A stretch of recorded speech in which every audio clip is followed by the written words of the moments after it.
Nicholas Copernicus, astronomer and founder of the heliocentric ordering of the planets.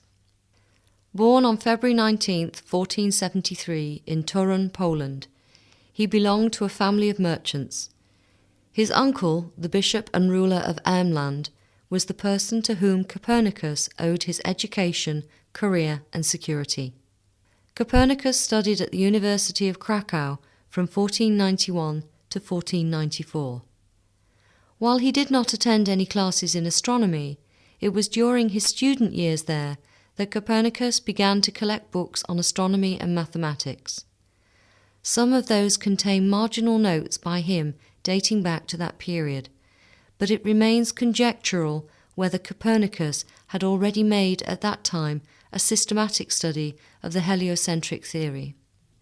Copernicus returned to Torun in 1494, and in 1496, through the efforts of his uncle, he became a canon at Frauenburg, remaining in that office for the remainder of his life. Almost immediately, Copernicus set out for Bologna to study canon law. In Bologna, Copernicus came under the influence of Domenico Maria de Novara, an astronomer known for his admiration of Pythagorean law. There Copernicus also recorded some planetary positions, and he did the same in Rome, where he spent the Jubilee year of 1500. In 1501 there followed a brief visit at home. His first official act as canon there was to apply for permission to spend 3 more years in Italy, which was granted him on his promise that he would study medicine. Copernicus settled in Padua, but later he moved to the University of Ferrara, where he obtained in 1503 the degree of Doctor in Canon Law. Only then did he take up the study of medicine in Padua, prolonging his leave of absence until 1506.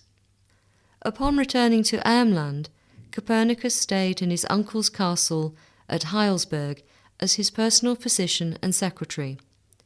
During that time, he translated from Greek into Latin the 85 poems of Theophilaticus Simocotta, the 7th century Byzantine poet. The work, printed in Krakow in 1509, evidenced Copernicus's humanistic learnings. At this time, Copernicus was also mulling over the problems of astronomy and the heliocentric system in particular. The system is outlined in a short manuscript known as the Commentaralius, or small commentary, which he completed about 1512.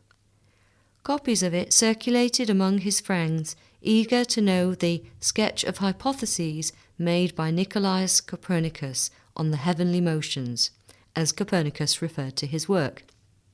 In it, right at the outset, there was a list of 7 axioms, all of which stated a feature specific to the heliocentric system. The third stated in particular, all the spheres revolve about the sun as their midpoint, and therefore the sun is the centre of the universe. The rest of the work was devoted to the elaboration of the proposition that in the new system only 34 circles were needed to explain the motion of planets. The Commentaralius produced no reaction, either in print or in letters, but Copernicus's fame began to spread. 2 years later, he received an invitation to be present as an astronomer at the Lateran Council, which had as one of its aims the reform of the calendar. He did not attend. His secretiveness only seemed to further his reputation. In 1522, the secretary to the King of Poland asked Copernicus to pass an opinion on De Moto Octave Spherae, on the motion of the 8th sphere, just published by Johann Werner, a mathematician of some repute. This time he granted the request in the form of a letter in which he took a rather low opinion of Werner's work. More important was the concluding remark of the letter, in which Copernicus stated that he intended to set forth elsewhere his own opinion about the motion of the spheres of stars. He referred to the extensive study of which parts and drafts were already very likely extant at that time. Copernicus could pursue his study only in his spare time.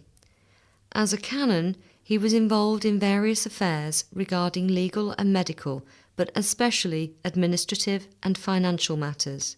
In fact, he composed a booklet in 1522 on the remedies of inflation, which then largely meant the preservation of the same amount of gold and silver in coins. For all his failure to publish anything in astronomy, to have his manuscript studies circulated, or to communicate with other astronomers, more and more was rumoured about his theory, still on the basis of the Commentarius. Not all of the comments were flattering. Luther denounced Copernicus as the fool who will turn the whole science of astronomy upside down. In 1531, a satirical play was produced about him in Elbing, Prussia, by a local schoolmaster. In Rome, things went better, for the time being at least. In 1533, John Widmanstad, a papal secretary, lectured on Copernicus's theory before Pope Clement VII and several cardinals. Widmanstad's hand was behind the letter that Cardinal Schronberg sent in 1536 from Rome to Copernicus, urging him to publish his thoughts, or at least to share them with him. It was a futile request. Probably nobody knew exactly how far Copernicus had progressed with his work until George Joachim Rheticus, a young scholar from Wittenberg, arrived in Frauenburg in the spring of 1539.